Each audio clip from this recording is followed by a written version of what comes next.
Hello friends, welcome to life experience education. मैं हूं प्रवीण कुमार शर्मा और हम डिस्कस कर रहे हैं आज आपके साथ आरआरबी एनटीपीसी के प्रीवियस ईयर क्वेश्चन पेपर को। इसमें हम इसके पार्ट जनरल अवेयरनेस को आज आपके साथ डिस्कस करने वाले हैं, जो कि कवर अप करता है 40 क्वेश्चंस आउट ऑफ 100। मिशन है हमारा रेलवे पार और टारगेट है 40 आउट ऑफ 40 का। ये जो क्वेश्चन पेपर है रेलवे रिक्रूटमेंट बोर्ड रेलवे भर्ती परीक्षा 2016 का शिफ्ट सेकंड का 2 अप्रैल का ये क्वेश्चन पेपर है। तो आइए स्टार्ट करते हैं क्वेश्चन पेपर को। और इसको हमने कोड क्या किया है पेपर सेट 10 से, और इसकी जो लैंग्वेज रहेगी हिंदी में रहेगी।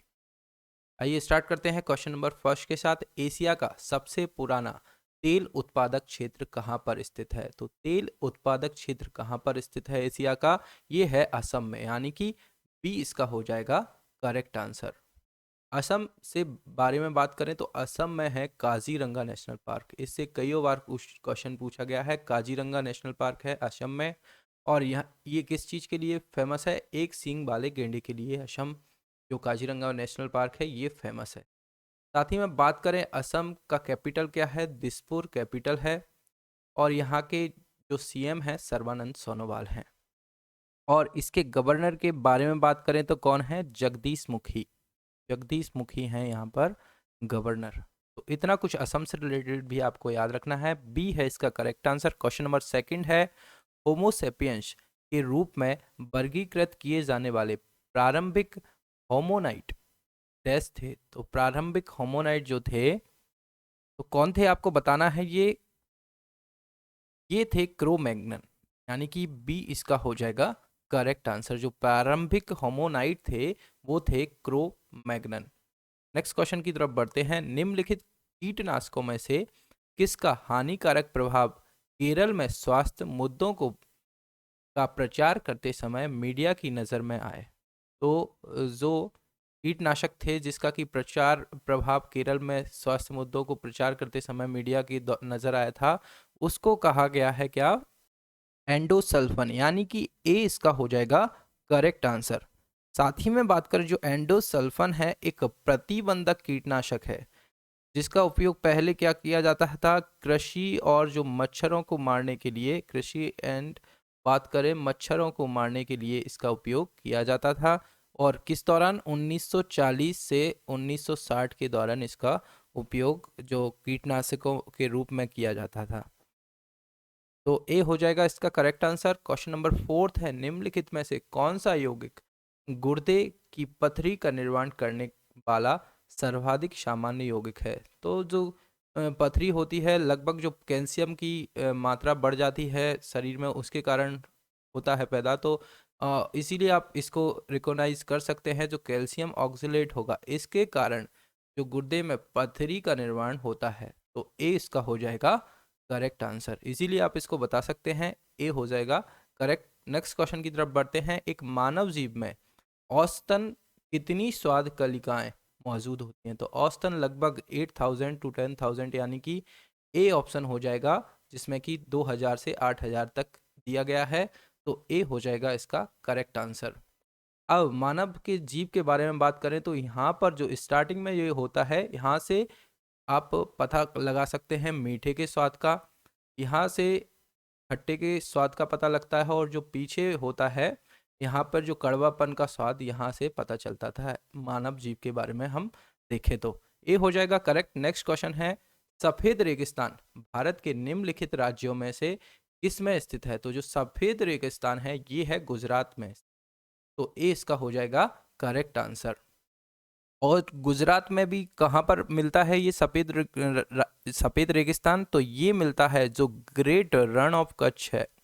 रण ऑफ कच्छ आपने नाम सुना होगा। जो अमिताभ बच्चन पहले इसका प्रचार करते थे, कभी तो आइए गुजरात में कुछ दिन बिताइए, तो उसमें ग्रेट रण ऑफ कच्छ को भी बताया जाता है। और यहाँ पर जो नमक होता है उसका उत्पादन भी होता है। तो ये इसको याद रखना है।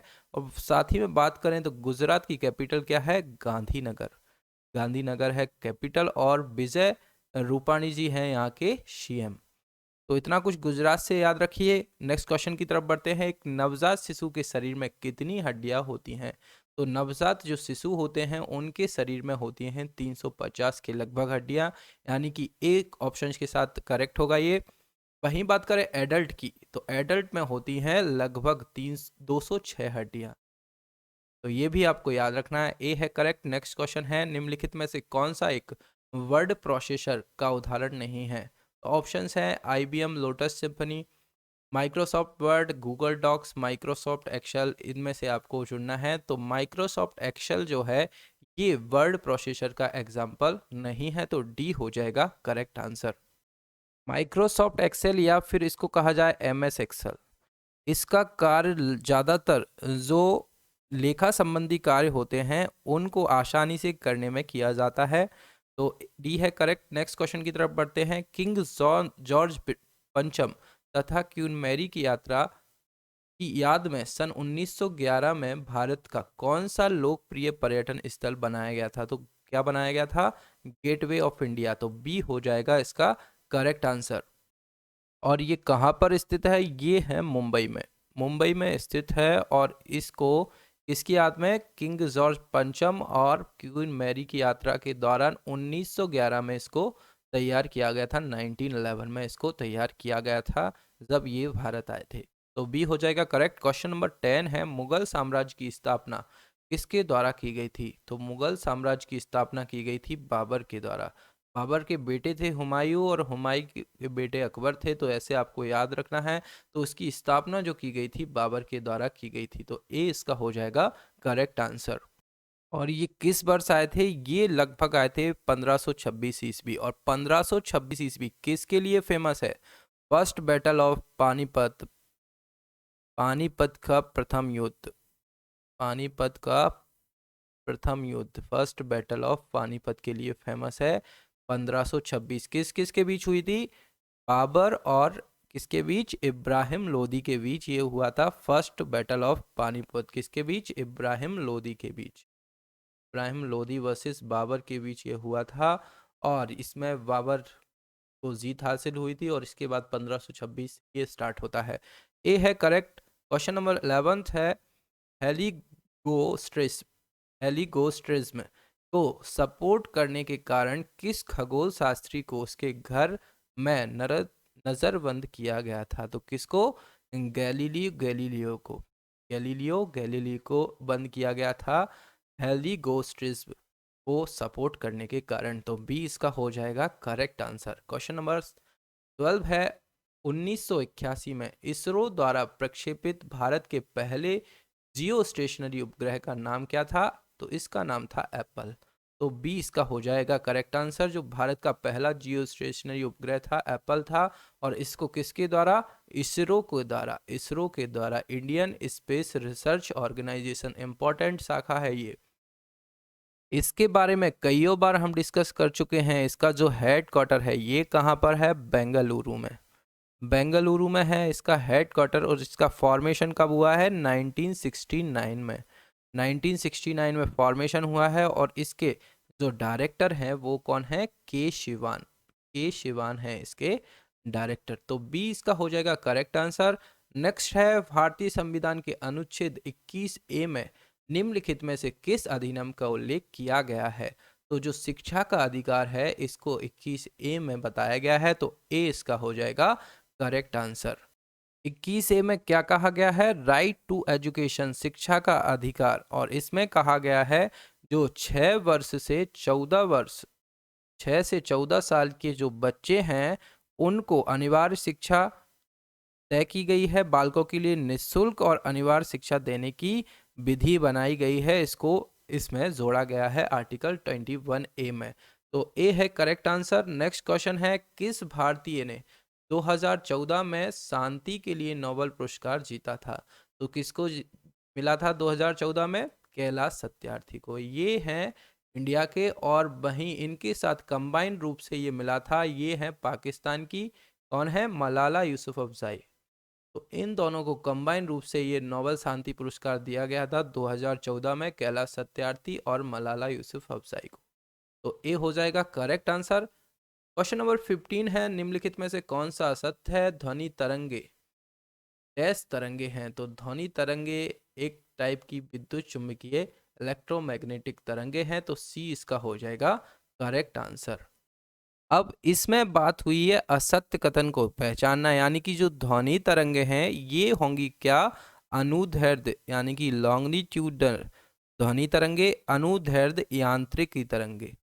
पूरा है, ध्वनि तरंगे जो हैं अनुदैर्ध्य यांत्रिक तरंगे होती हैं, जिन यांत्रिक तरंगों की आवृत्ति कितनी होगी, 20 हर्ट्ज, 20 हर्ट्ज से 2000 हर्ट्ज तक इनकी आवृत्ति होती है, और इनकी अनुभूति हमें कानों के द्वारा होती है और इन्हें हम इसलिए ध्वनि के नाम से पुकारते हैं। तो सही क्या हो जाएगा, दाब, अनुदैर्ध्य और यांत्रिक। गलत हो जाएगा, विद्युत चुम्बकीय तरंगे ये नहीं है। डी है करेक्ट आंसर इसका। नेक्स्ट क्वेश्चन नंबर 16 है, एक लाइट बल्ब का फिलामेंट किससे बना होता है, तो जो लाइट बल्ब होता है उसका फिलामेंट किससे, टंगस्टन से बना होता है, तो सी इसका हो जाएगा करेक्ट आंसर। नेक्स्ट क्वेश्चन है, किस देश ने 2008 के ग्रीष्मकालीन ओलंपिक के लिए वर्ड्स नेस्ट स्टेडियम बनवाया, तो किसने बनवाया था, ये चीन के द्वारा ये बनवाया गया था, तो ए इसका हो जाएगा करेक्ट आंसर। वहीं चीन की करेंसी कई बार पूछी गई है, तो चीन की करेंसी क्या है, रेनमिनबी, रेनमिनबी है इसकी करेंसी और इसके प्रेसिडेंट हैं जी जिनपिंग।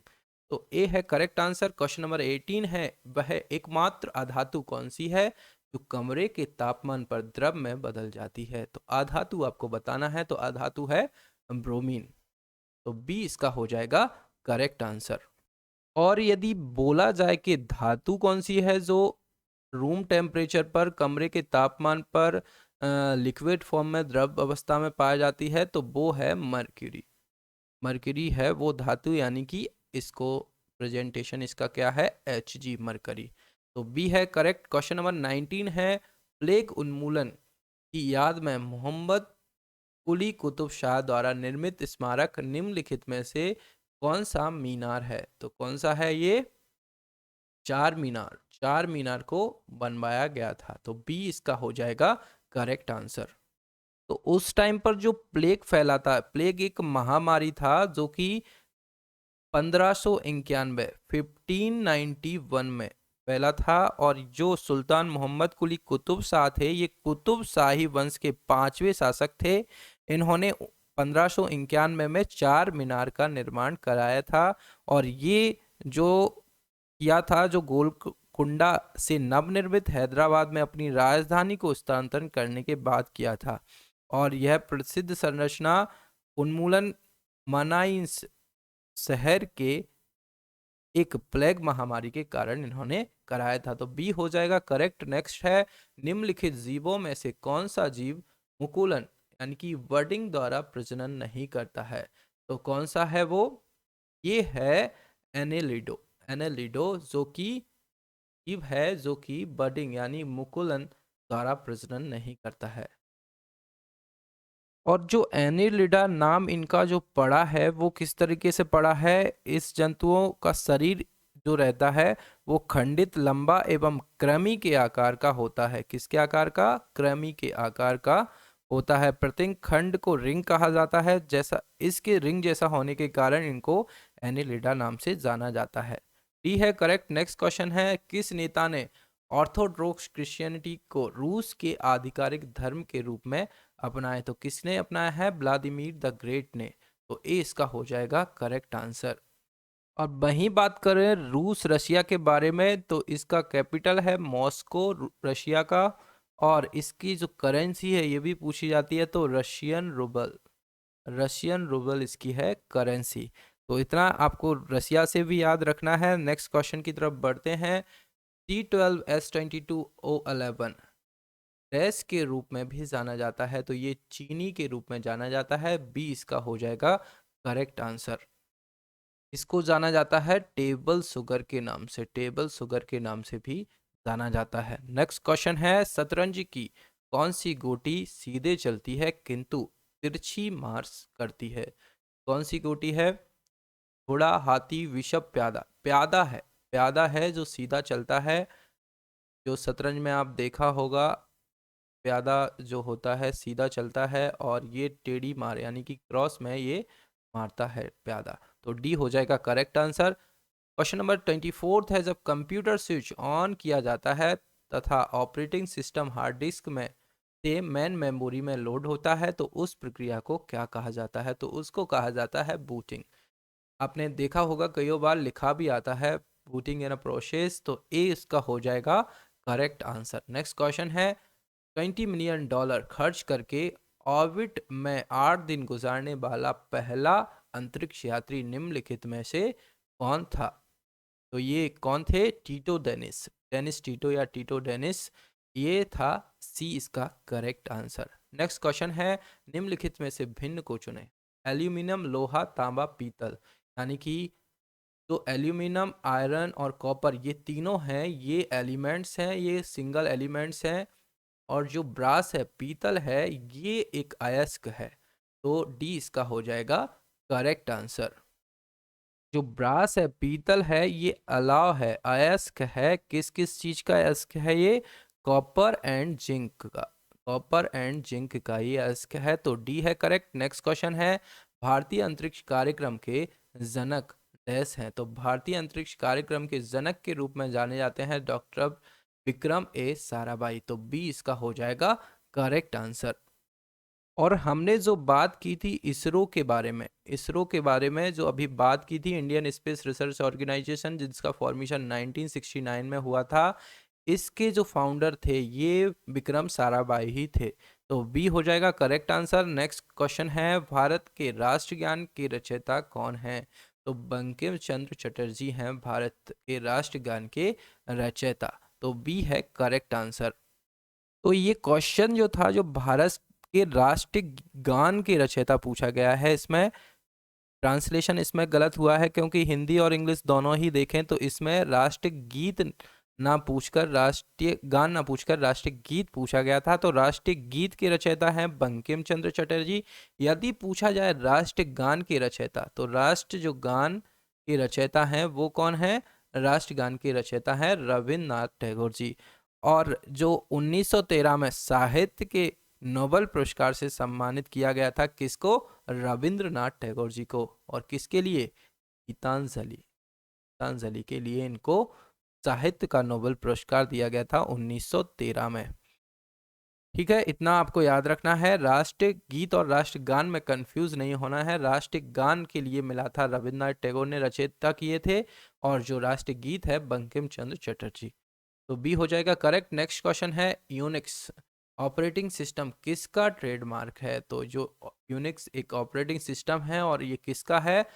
बेल लेबोरेटरीज का ये ट्रेडमार्क है। तो बी इसका हो जाएगा करेक्ट आंसर। क्वेश्चन नंबर 30 है, संविधान के अनुसार तिरंगे की लंबाई एवं चौड़ाई के बीच अनुपात कितना होता है? तो जो अनुपात होता है वो होता है 3:2 में, यानी कि ए इसका हो जाएगा करेक्ट आंसर।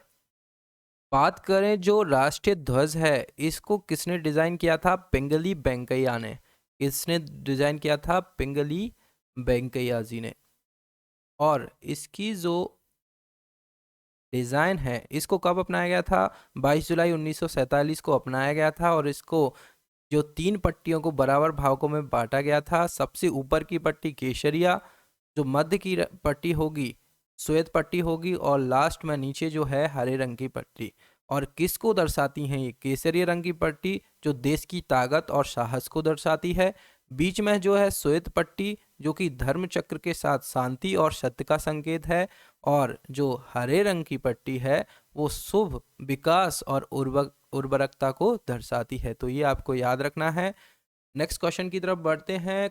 2015 में किस ऑटोमोबाइल कंपनी ने उत्सर्जन परीक्षण डेटा में हेरफेर किया, जिसकी वजह से उसके सीईओ मार्टिन विंटरकॉर्न ने इस्तीफा देना पड़ा? तो कौन थे वो? वॉक्सवैगन। ये इसकी कार भी डिजाइन होती हैं। तो ए इसका हो जाएगा करेक्ट आंसर। क्वेश्चन नंबर 32 है, 2013 में दक्षिण कोरिया की राष्ट्रपति चुने जाने वाली पहली महिला कौन थी?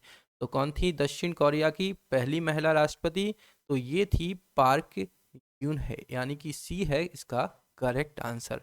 वहीं दक्षिण कोरिया, नॉर्थ कोरिया और south Korea, north Korea and south Korea को डिवाइड करने वाली लाइन को क्या कहा जाता है? इसको कहा जाता है 38th। वहीं यूएसए और कनाडा को डिवाइड करने वाली लाइन को कहा जाता है क्या? 49th पैरेलल, ये भी आपको याद रखना है। India Pakistan red Cliff line, India China McMahon line, और पाकिस्तान एंड अफगानिस्तान को डिवाइड करने वाली लाइन को, बाउंड्री को कहा जाता है क्या? Durand line. ये भी आपको साथ में याद रखना है, बॉर्डर है, इंपॉर्टेंट बॉर्डर है। क्वेश्चन नंबर 33 है, टेनिस में हार्ड कोर्ट पर वह कोर्ट होता है जिसकी सतह पर डैश से बनी होती है। तो जो हार्ड कोर्ट होता है ये कंक्रीट से बना होता है, तो ए इसका हो जाएगा करेक्ट आंसर। सिंपल क्वेश्चन था। क्वेश्चन नंबर 34 की तरफ बढ़ते हैं। निम्नलिखित में से किस रंगीन प्रकाश की आवृत्ति सबसे कम होती है? तो रंगीन प्रकाश कौन सा है? लाल कलर, लाल रंग की आवृत्ति सबसे कम होती है, तो सी इसका हो जाएगा करेक्ट आंसर। एक रिलेशन हम देखें तरंग दैर्ध्य और आवृत्ति में, इस इन्वर्सली प्रोपोर्शनल का ये रिलेशन होता है। यदि किसी की आवृत्ति कम होगी तो उसकी तरंग दैर्ध्य सबसे ज़्यादा होगी। तो सबसे ज़्यादा तरंग दैर्ध्य किस रंग की होगी? लाल रंग की होगी, क्योंकि इसकी आवृत्ति सबसे कम होती है। तो सी है करेक्ट। क्वेश्चन नंबर 35 है, बैडमिंटन का जाल केंद्र में कितना ऊंचा होता है? तो केंद्र में ये होता है 5 फीट का। बैडमिंटन का जो जाल होता है वो केंद्र में थोड़ा सा ऐसा झुका हुआ सा होता है, तो केंद्र में इसकी लंबाई 5 फुट की होती, 5 फुट, यानी कि ए हो जाएगा करेक्ट आंसर। और वहीं इसके किनारे की बात करें तो इसकी जो लंबाई होती है 5.1 फीट की होती है। किनारों पर होती है 5.1, और ये सेंटर में होती है 5, सेंटर में होती है 5 फीट। ए है करेक्ट। नेक्स्ट है, मांच किस राज्य का लोक नृत्य है? तो मांच किसका है? मध्य प्रदेश का। डी हो जाएगा इसका करेक्ट आंसर। मध्य प्रदेश से यदि क्वेश्चन बनता है तो इसका कैपिटल है भोपाल, और भोपाल से क्वेश्चन बनता है, भोपाल में क्या है? भोजताल। वहीं सीएम के बारे में बात करें तो कौन है सीएम अभी? शिवराज सिंह चौहान, और गवर्नर हैं कौन? आनंदीबेन पटेल। तो डी हो जाएगा इसका करेक्ट। क्वेश्चन नंबर 36 है, 1928 में अलेक्जेंडर फ्लेमिंग द्वारा खोजी गई पहली एंटीबायोटिक निम्नलिखित में से कौन सी थी? तो 1928 में पेनिसिलिन की खोज हुई थी, यानी कि ए इसका हो जाएगा करेक्ट आंसर।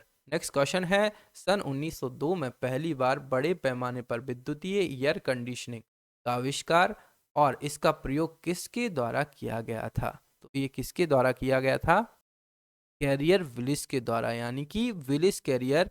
ए हो जाएगा इसका करेक्ट आंसर। 1902 में जो पहली बार विद्युतीय कंडीशनिंग, एयर कंडीशनिंग का आविष्कार और इसका प्रयोग के द्वारा किया गया था, तो ए हो जाएगा करेक्ट। क्वेश्चन नंबर 39 है, 2015 में डैश ग्रह पर जमे हुए पानी के भूमिगत ग्लेशियरों की खोज की गई थी। तो किस ग्रह पर ये मिला था? मंगल ग्रह पर, यानी कि ए इसका हो जाएगा करेक्ट आंसर। मंगल ग्रह पर 2015 में ग्रह पर जमे हुए पानी के भूमिगत ग्लेशियरों की खोज हुई। ए हो जाएगा करेक्ट। नेक्स्ट क्वेश्चन की तरफ चलते हैं। निम्नलिखित में से कौन सा ध्वनि प्रदूषण का प्रभाव नहीं है? तो आप इसको इजीली एलिमिनेट कर सकते हैं। पक्षियों की मौत, कर्णनाद, उच्च रक्तचाप, या फिर ओजोन क्षय। तो जो ओजोन क्षय है वो ध्वनि प्रदूषण का प्रभाव इससे नहीं पड़ता है, तो डी इसका हो जाएगा करेक्ट आंसर। नेक्स्ट क्वेश्चन है एक्स्ट्रा क्वेश्चन, इसमें है भारतीय राष्ट्रीय कांग्रेस के पहले अध्यक्ष कौन थे? तो पहले अध्यक्ष कौन थे? बोमेश चंद्र बनर्जी, यानी कि WC बनर्जी के नाम से ये फेमस है, WC बनर्जी। ये थे भारतीय राष्ट्रीय कांग्रेस के पहले अध्यक्ष। वहीं पूछा जाए फाउंडर कौन थे? AO टुमे ये फाउंडर थे, और इसकी स्थापना कब होती है? दिसंबर 1885 में, दिसंबर 1885 में इसका फॉर्मेशन हुआ था। और इसका जो पहला अधिवेशन, फर्स्ट सेशन हुआ था, वो पहले कहाँ पर? पुणे में। इनिशियली पुणे में प्लान किया गया था और बाद में इसको बॉम्बे में शिफ्ट किया गया था। तो पहला अधिवेशन हुआ था कहाँ पर? बॉम्बे में। इससे इतना आप याद रखिए, ए इसका हो जाएगा करेक्ट आंसर। ये आज के सीरीज का हमारा लास्ट क्वेश्चन था। लेक्चर आपको पसंद आए तो लाइक और शेयर ज़रूर किया कीजिए अपने फ्रेंड्स के साथ, और लाइफ एक्सपीरियंस एजुकेशन के साथ जुड़ने के लिए चैनल को सब्सक्राइब भी करें। Thank you.